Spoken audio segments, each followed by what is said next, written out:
La democracia. Los Juegos Olímpicos. Puntos de referencia de la sociedad moderna. Aunque sus raíces se remontan miles de años atrás, hasta la antigua Grecia. Los romanos nos dejaron la legislatura moderna. No tan rápido. Y una infraestructura sofisticada.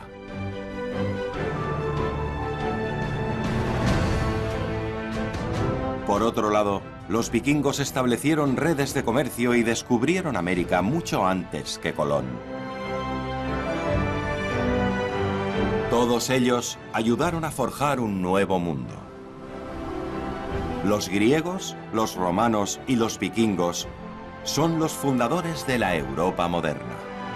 Grandes civilizaciones como los griegos cambiaron el mundo. Grecia. Un mundo mediterráneo de ruinas de templos, esculturas de mármol blanco de traviesos dioses y hacinados pueblos de montaña junto a escabrosas costas. Las islas salpican el mar, muchas de ellas desiertas e inhabitadas. Grandes olivares se extienden a través del continente, mientras que los bosques de roble dominan las montañas.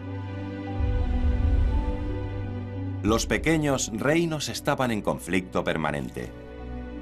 Su única conexión, su lengua y sus dioses. Estos gobernaban desde la cima del nevado Monte Olimpo. Desde allí, ellos interferían en los asuntos humanos siempre que les apetecía. Solo los 12 dioses griegos más importantes vivían como una gran familia en el Monte Olimpo.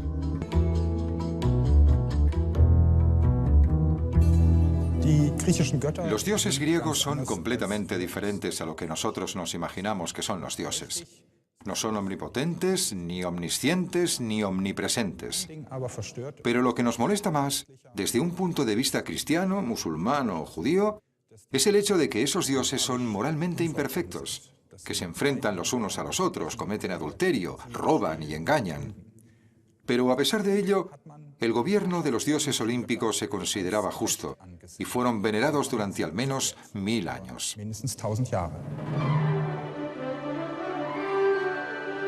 Venerados, pero también temidos, sobre todo cuando jugaban con el destino. El personaje más interesante de todos era el poderoso padre de los dioses, Zeus. Él podía hacer lo que quisiera y sus aventuras son legendarias.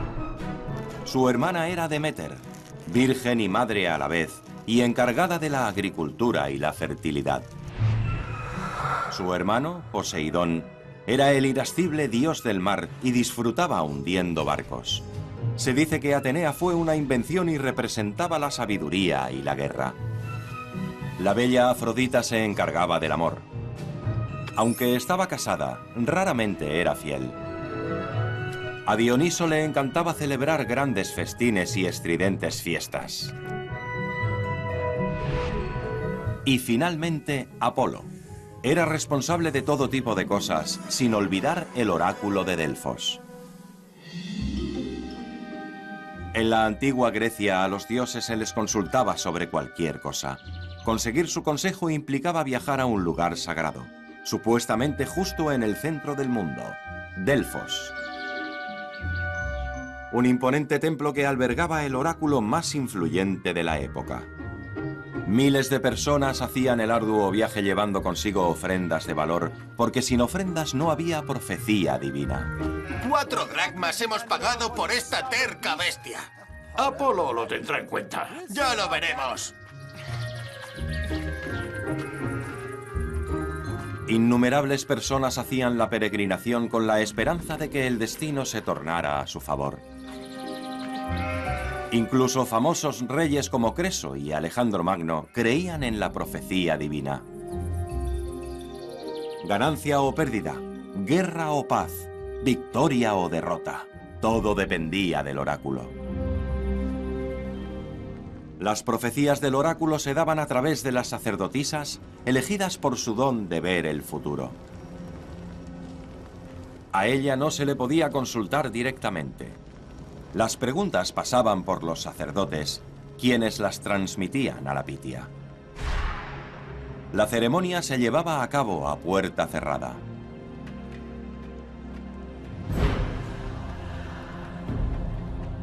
Por eso nadie sabe lo que sucedía realmente en el santuario interior del templo.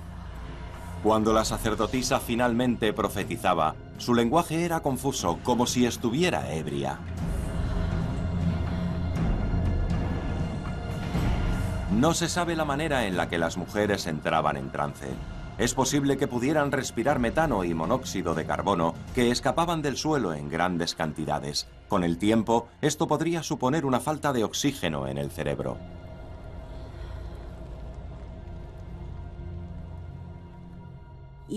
Se especula que la Pitia respiraba gases que emanaban del interior del templo o que masticaba hojas de laurel tóxicas. También es posible que ella bebiera del manantial del templo y que los gases también se encontraran allí. Lo que está claro es que la Pitia entraba en un trance divino. Mayormente pronunciaba palabras inarticuladas. Los sacerdotes luego las interpretaban y las proclamaban como profecías divinas. Así que los sacerdotes están detrás de las misteriosas profecías, hombres poderosos que dirigen un negocio próspero en Delfos. ¿Puedes decirnos qué ha dicho? Es duro interpretar las palabras de los dioses. Pero puedes decirnos algo, ¿no? Apolo os apoya a vosotros y a vuestros planes. Y por vuestra generosidad puede decirse que él os recompensará bien.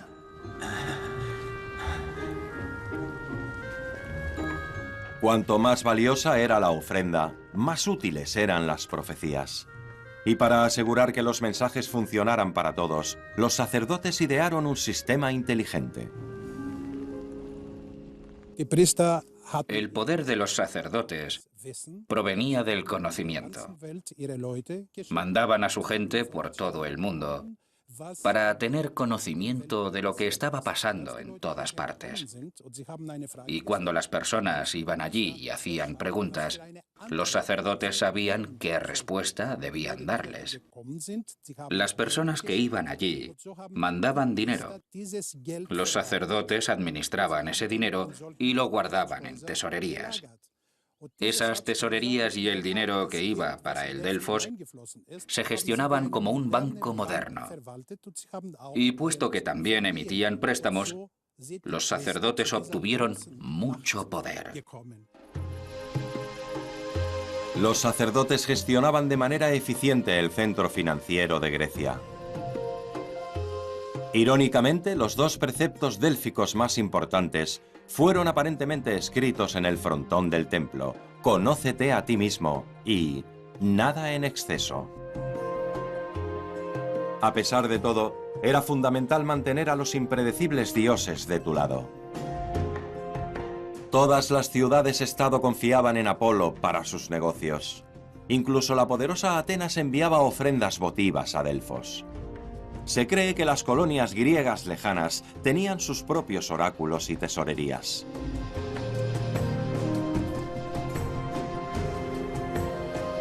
Esos templos griegos y tesorerías nos han fascinado durante siglos. Desde pintores, arquitectos y escritores a innumerables turistas hoy en día. Incluidos el templo de Selinunte en Sicilia y el templo de Poseidón cerca de Atenas. En ese momento, el antiguo sistema de creencias basado en mitos y la guía divina seguían siendo populares, pero poco a poco algunos pensadores empezaban a encontrar otras explicaciones. Su concepción: entender el mundo mediante el pensamiento. Empezaron a observar la naturaleza detalladamente. Los nuevos científicos encontraron patrones en el comportamiento de apareamiento de las abejas y desarrollaron nuevos instrumentos para medir la circunferencia de la Tierra.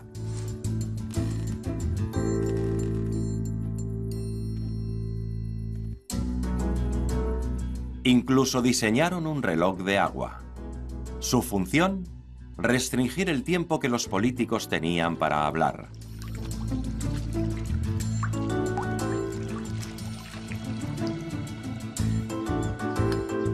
Aparecieron las primeras máquinas, como la máquina de asignación para seleccionar y nombrar funcionarios. Las historias de dioses temperamentales ya no eran suficientes para estos eruditos. Querían entender la relación causa-efecto y desarrollar leyes científicas. Se llamaron a ellos mismos filósofos y amigos de la sabiduría, y son considerados los fundadores de la ciencia moderna.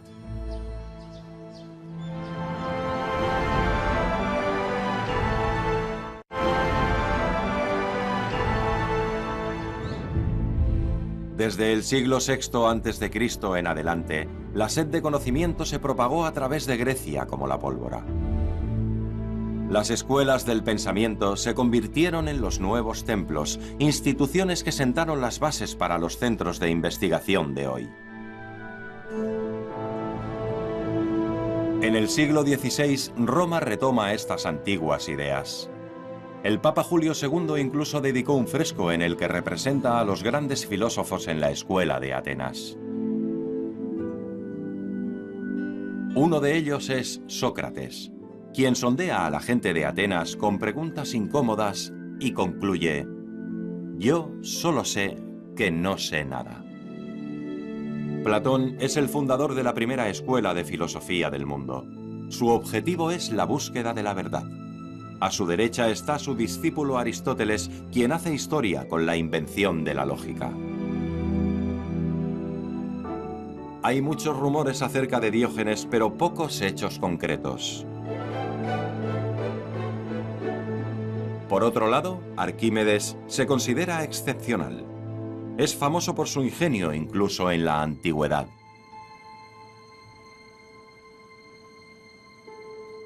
Es precisamente por eso que le dio una misión especial.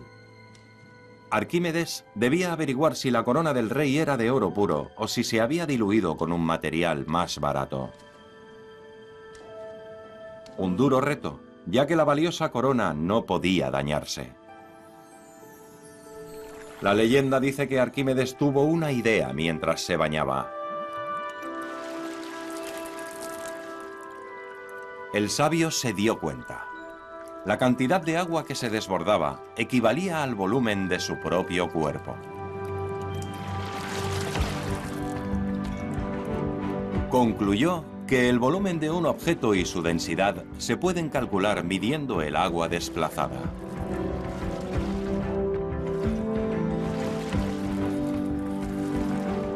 Arquímedes especuló que el material de la corona también se podía calcular de esta manera.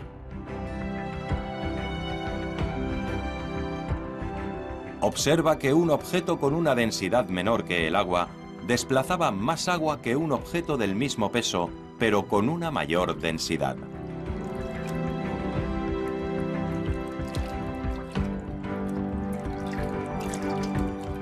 Jubiloso de su descubrimiento, se dice que Arquímedes gritó: ¡Eureka! ¡Lo he encontrado!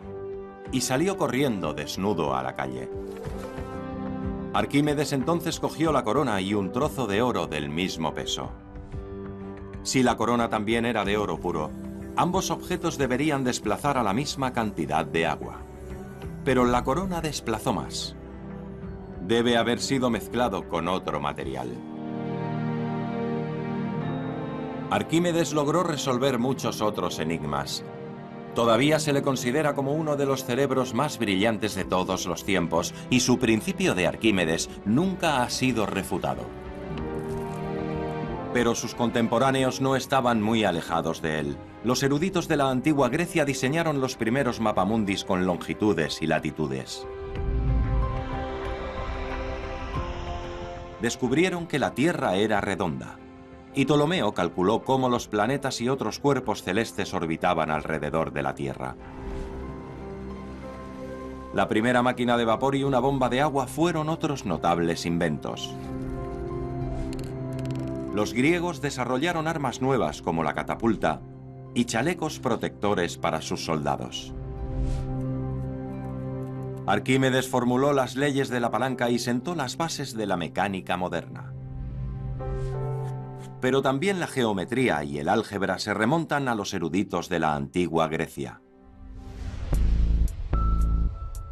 Gran parte de lo que damos por sentado hoy en día se originó con las observaciones, cálculos y conclusiones de las grandes mentes de la antigüedad. Sin ellos, quizá nunca hubiera habido una cúpula para completar una iglesia. El conocimiento de los elementos que componen la Tierra y la física nuclear nunca podrían haberse desarrollado. La revolución industrial en el comienzo del siglo XIX podría no haber sucedido, y cruzar los océanos podría haber sido simplemente un sueño imposible.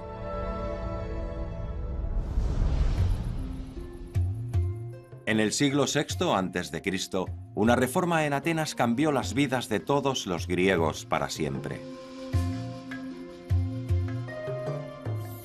Alrededor de 80.000 atenienses fueron testigos de un cambio político monumental.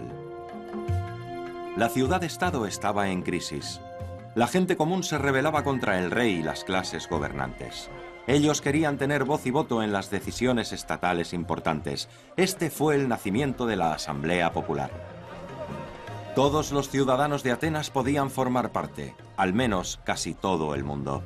La asamblea estaba restringida a los hombres mayores de 18 años. Los ciudadanos de Atenas se reúnen una vez al mes en un lugar cerca de la Acrópolis para hablar de política.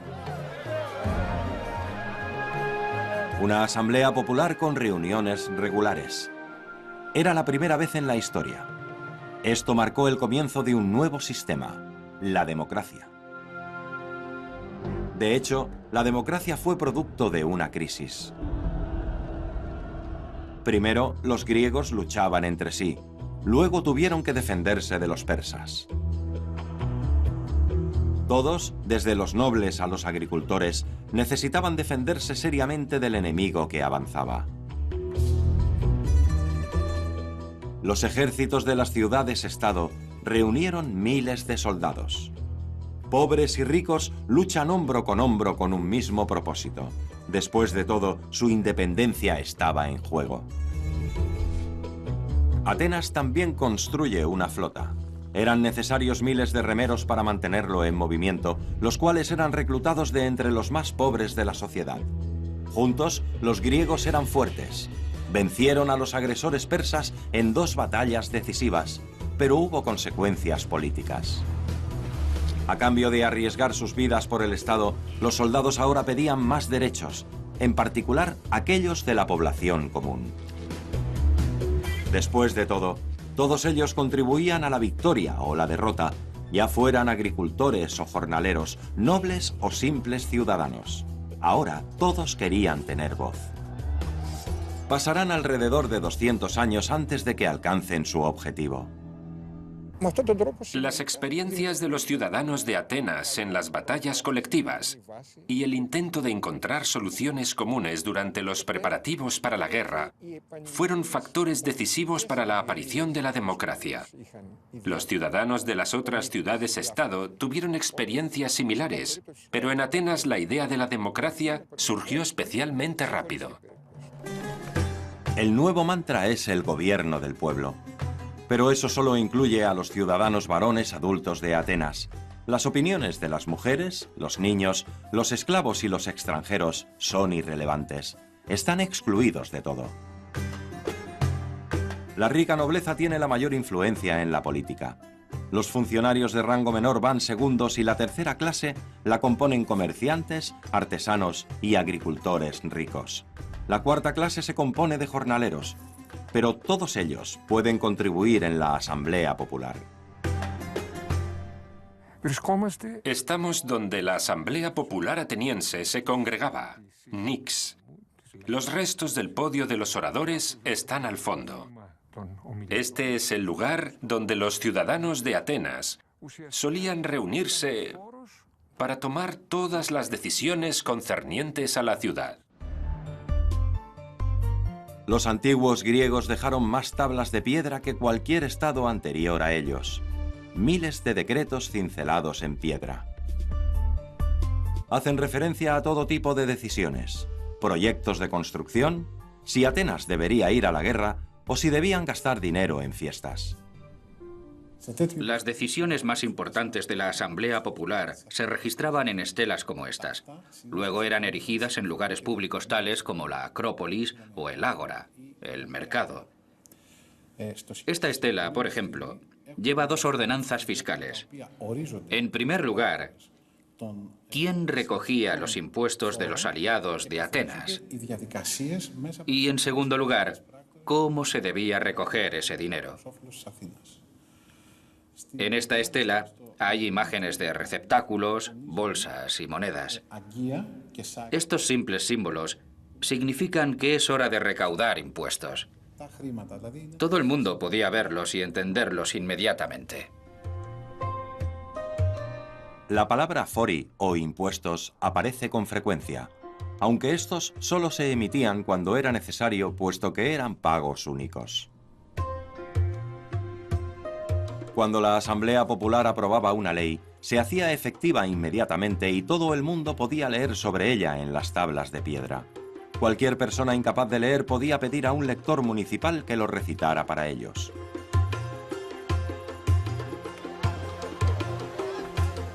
En la antigua Grecia, las funciones oficiales se asignaban al azar mediante un sorteo. Aunque no se necesitaba ninguna cualificación para convertirse en un policía de mercado, para ser un inspector de epidemias o un juez era esencial una buena reputación. Leónidas Linos, has sido elegido. Y aquí tenemos a Gregorios Panacos.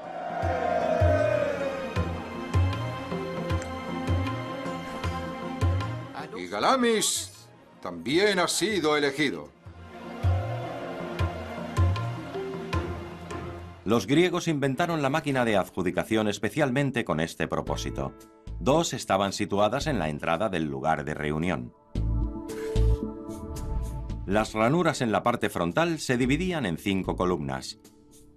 Cada columna hacía referencia a una letra del alfabeto, y cada letra representaba un grupo de candidatos.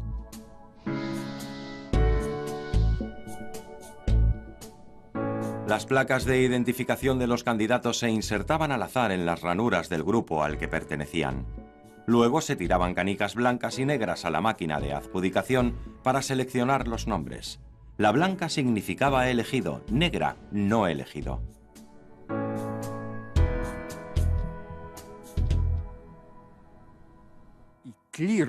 El sistema del sorteo era un principio básico de la democracia ateniense. Todos los ciudadanos debían tener los mismos derechos y todos debían tener las mismas oportunidades de desempeñar un cargo público. Solo los cargos muy altos, como el de comandante supremo, no se asignaban al azar. La máquina de asignación también se desarrolló para evitar la corrupción. También se atraían a muchos como candidatos al cargo de juez el mismo día de la audiencia.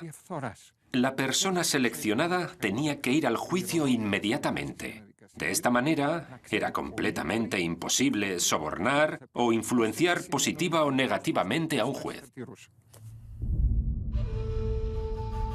Los regentes romanos no estaban impresionados con el modelo ateniense, y los grandes monarcas europeos también lograron oponerse al gobierno del pueblo con éxito.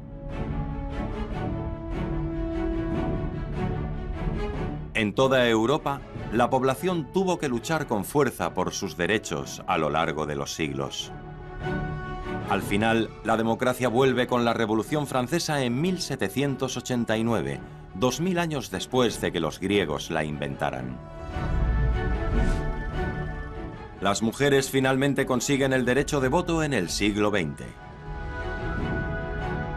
Hoy en día, el poder político de las personas es un principio básico en el mundo occidental.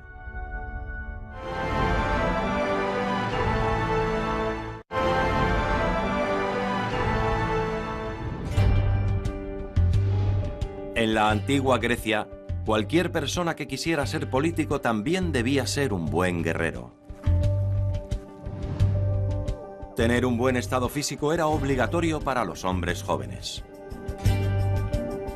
En los centros de enseñanza aprendían un poco de retórica y gramática, pero su disciplina principal era el deporte. Desnudos.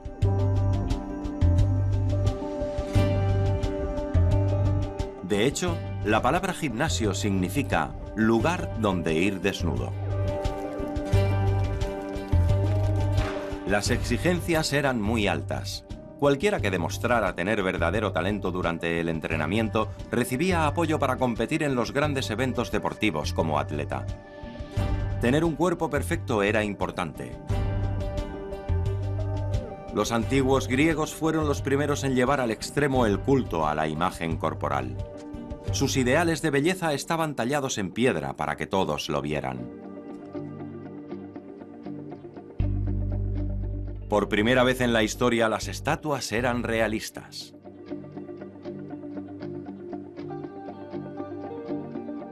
Su perfección sigue considerándose un ideal de belleza absoluta.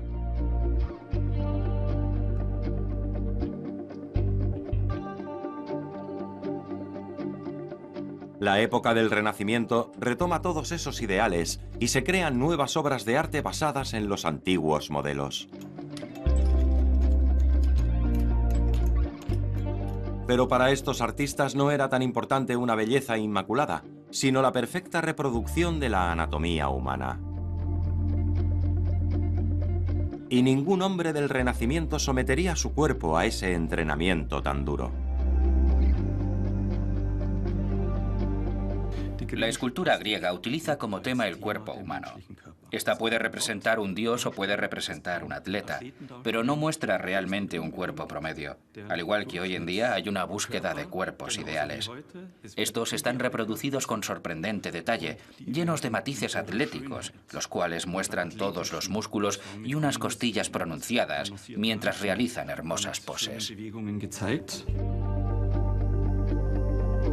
En la actualidad, estos ideales de belleza con 2000 años de antigüedad siguen vigentes, aunque hoy pocos se preocupan tanto en mantener sus cuerpos en forma.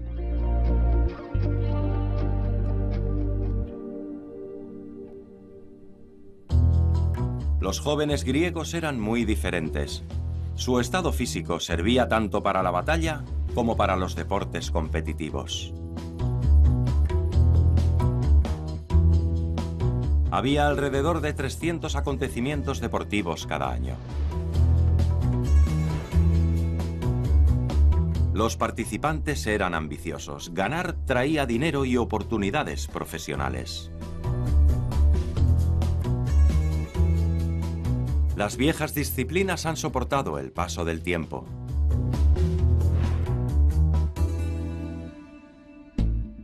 El lanzamiento de disco ha estado presente desde el principio. También la jabalina. Ambos requieren una fuerza y una técnica superior. La lucha a puñetazos también fue introducida por los griegos, aunque las reglas se han vuelto mucho más estrictas. Y aún en el siglo XXI la emoción de las carreras nos sigue fascinando. El acontecimiento deportivo más importante de los griegos tenía lugar cada 4 años en Olimpia. Se enviaban mensajeros por todo el territorio para anunciar el inicio de los Juegos. Se invitaba a todas las ciudades-estado, incluso a aquellas con las que estaban en desacuerdo. La competición estaba marcada por un armisticio en todo el mundo griego, la tregua olímpica. Originalmente el espectáculo se celebraba en honor a Zeus y normalmente atraía a decenas de miles de visitantes. Las instalaciones eran extraordinarias. Los polideportivos estaban a disposición de los atletas para que entrenasen. Tenían todo lo que necesitaban. Al igual que hoy en día, los deportistas eran superestrellas. Si ganaban. Los ganadores recibían una corona de laurel y se aseguraban la fama eterna. Milón de Crotona fue una leyenda. Un luchador también conocido como Gordito. Devoraba 8 kilos de carne cada día. Teógenes, un luchador. Obtuvo 1300 victorias y se dice que su estatua tiene poderes curativos. Y ahí está el famoso luchador Arrichion. Incluso mientras yace moribundo, se dice que dislocó el dedo de su adversario. Pero también hay algunos perdedores famosos. Apolonio quedó fuera de la competición por llegar tarde. Se demostró que Eupolo era corrupto, y otro Teógenes fue castigado severamente por aburrir al público. Pero en el siglo V después de Cristo, las competiciones pacíficas terminan de forma repentina. El emperador cristiano Teodosio prohibió cultos paganos, incluidos los Juegos Olímpicos. El estadio desapareció. Primero bajo una nueva ciudad, después bajo metros de altura de escombros. Los arqueólogos redescubrieron las ruinas en el siglo XIX. Olimpia fue famosa una vez más. Y en 1896 tuvieron lugar en Atenas los primeros Juegos Olímpicos modernos. Pronto las mujeres también pudieron participar. En el mundo globalizado del siglo XXI, los Juegos Olímpicos se han convertido en un elemento básico. Se toman como un símbolo eterno que representa comunicaciones pacíficas entre las personas.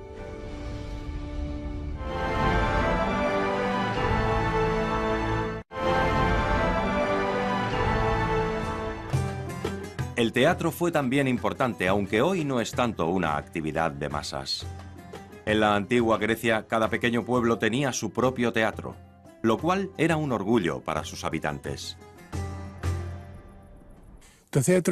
El teatro tiene su origen en los ritos religiosos. Las danzas rituales en honor al dios Dioniso tuvieron un papel central. Estas danzas satíricas luego se convirtieron en obras dramáticas en las que se representaban papeles. Lo especial de Epidauro es que mandaban a los enfermos al teatro con fines terapéuticos. Las actuaciones seguían reglas estrictas y cada pieza se representaba solo una vez. No había más de 3 actores en el escenario, todos ellos hombres. Llevaban máscaras para interpretar distintos papeles, viejos, jóvenes e incluso mujeres. Lo que contaba eran los expresivos gestos, una gran voz y una pronunciación exacta. Estaban acompañados por un coro que guiaba la actuación y explicaba su trasfondo.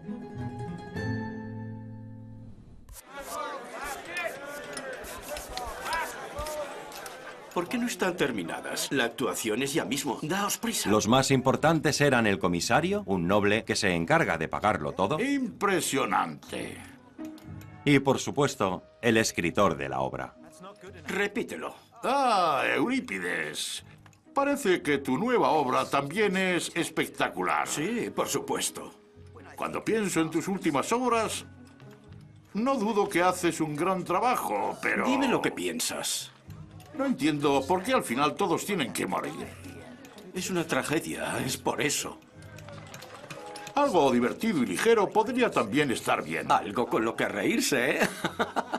Pero yo escribo tragedias. Sí, lo sé. Pero quiero ver algo diferente esta vez. ¿Comprendes? Pues no. Eurípides, lo digo en serio, ¿no estaría mal algo un poco más ligero? Sí. Piénsalo. Volveré mañana.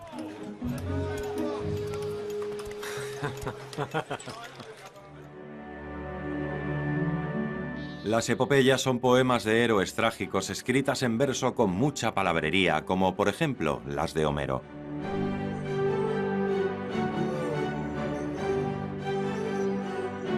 Los personajes principales suelen tratar de escapar de su destino, pero casi siempre terminan muriendo. La comedia es un poco más relajada. Es una pieza agradable, a menudo un poco vulgar, con un final feliz garantizado. Como dice Aristóteles, el teatro purifica el alma. Las historias se originaban a partir de los mitos. Trataban de conflictos que no solo podían resolver los dioses, sino también las personas. El mensaje de que hay soluciones para todos los conflictos es lo que provoca el proceso de curación. Mientras la audiencia pudiera oír el mensaje del director, los teatros griegos podían soportar hasta 14.000 personas.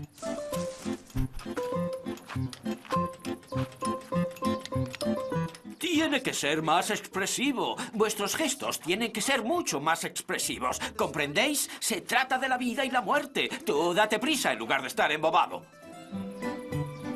Seguid trabajando, vosotros también. No tenemos mucho tiempo. Tienes que hablar más claro. Se te tiene que escuchar en la última fila. Así que os miráis el uno al otro. No reconoces a tu hermano. No tan cerca.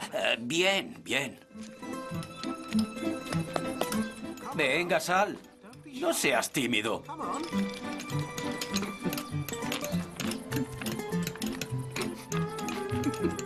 El pelo está bien. No te rías.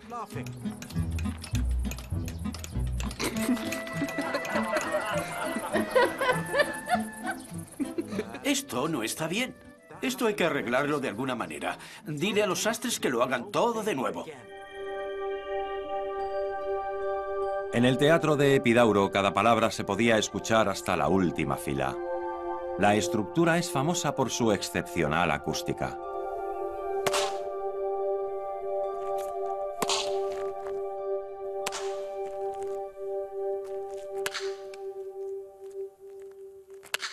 Esto se debía principalmente a dos cosas. Por un lado, a la inclinación del teatro. Y por otro lado, a la proporción entre el asiento y el respaldo. Es perfecta. Por eso el público de las últimas filas también podía oír las voces perfectamente.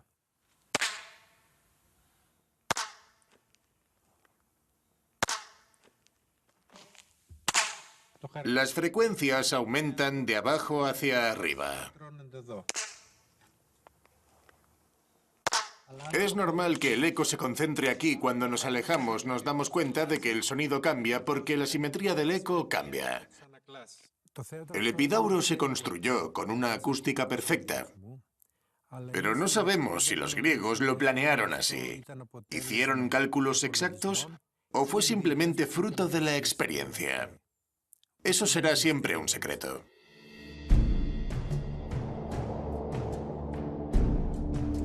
El teatro, concebido como un purificador del alma y un espejo de los conflictos humanos, ha sobrevivido durante milenios y ha encontrado nuevas formas de expresión.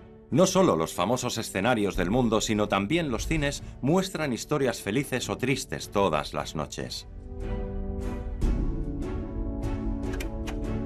Cuando la imagen en movimiento ganó terreno, las películas se volvieron más populares. Los estudios produjeron éxitos de taquilla y llegaron a millones de espectadores. A lo largo de los siglos, nuevos héroes han ido conquistando la gran pantalla y los escenarios, pero las historias siguen un viejo patrón, el de las comedias y tragedias.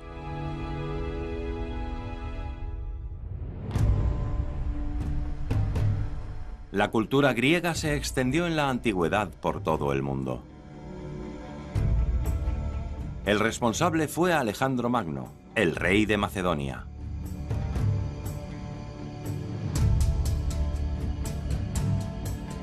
En el siglo IV a.C., el joven gobernante se puso en marcha para conquistar el mundo.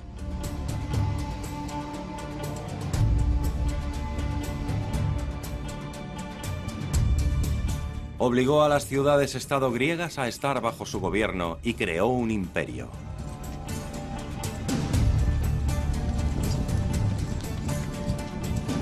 Alejandro Magno introdujo la lengua y la educación griega en los territorios conquistados.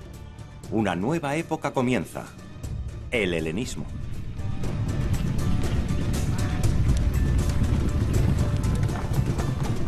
El conquistador griego llevó su legado cultural desde su ciudad natal en Pela hasta India. Pero la edad de oro de Atenas llegó a su fin. Después de la temprana muerte de Alejandro, su imperio se vino abajo y un nuevo poder surgió, Roma. Los romanos estaban especializados en la conquista de territorio y de personas. Estaban estrictamente organizados, al contrario que los griegos, quienes estaban constantemente en guerra. Sus comandantes no tenían ningún problema en invadir las pequeñas ciudades-estado de una vez por todas.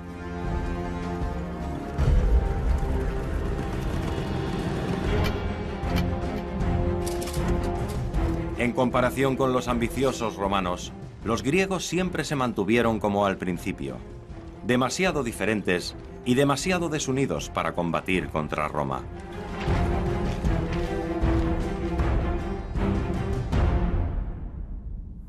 Los romanos eran unos atentos alumnos y se hicieron conscientemente con la herencia cultural griega. Los romanos propagaron la cultura griega por toda Europa, porque ellos comprendían el valor de la singular aportación de los griegos, ya fuera la educación, la literatura o el teatro. Esto significa que muchos de los logros griegos fueron absorbidos y transmitidos por los romanos. Por ejemplo, gran parte de los sistemas legislativos romanos eran de origen griego. De esta manera, los romanos conservaron la herencia de los griegos para la posteridad. Y su herencia era impresionante.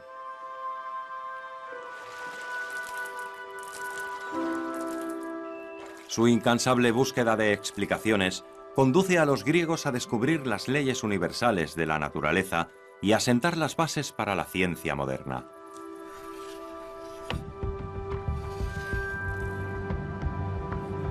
Ningún otro pueblo había influido tanto en la tecnología moderna, incluso preparó el terreno para el progreso.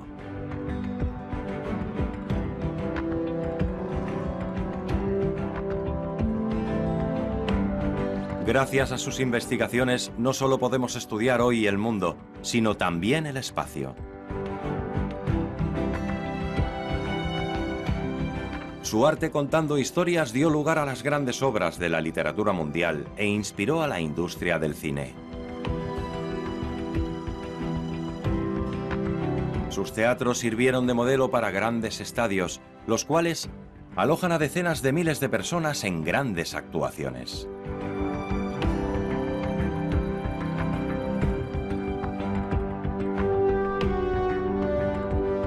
La idea de reunir a muchos pueblos en unas competiciones pacíficas todavía se celebra cada 4 años a través de nuestros Juegos Olímpicos modernos. Alrededor de todo el mundo y traspasando todas las fronteras. Pero la influencia de la antigua Grecia más importante hoy en día es la idea de que los ciudadanos gobiernen su estado y lo controlen a través de leyes hechas por el pueblo. Muchos países independientes de la Unión Europea probablemente no serían hoy democráticos sin las revolucionarias reformas de los antiguos griegos. Y no solo en Europa. El pensamiento democrático de el gobierno del pueblo, por el pueblo y para el pueblo fue obra de Abraham Lincoln. Los logros de los antiguos griegos han sobrevivido durante milenios, incluso hoy en día, que siguen dando forma a la vida y el pensamiento del mundo occidental de manera sustancial. No hay duda, la antigua Grecia es la cuna de la cultura occidental.